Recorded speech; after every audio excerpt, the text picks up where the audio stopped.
भारत में नमक बनाने या उसे बेचने पर सॉल्ट टैक्स रूल के तहत पाबंदी लगा दी गई।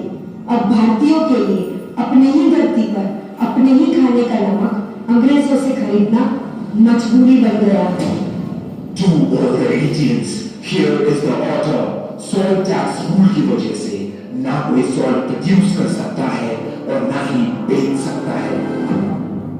अपने हक के लिए और अपने नमक के लिए अपनी लाठी और अपने 78 साथी के साथ निकल पड़े महात्मा गांधी साबरमती आश्रम से एक सत्याग्रह पर, जिसे इतिहास ने नाम दिया दांडी मार्च।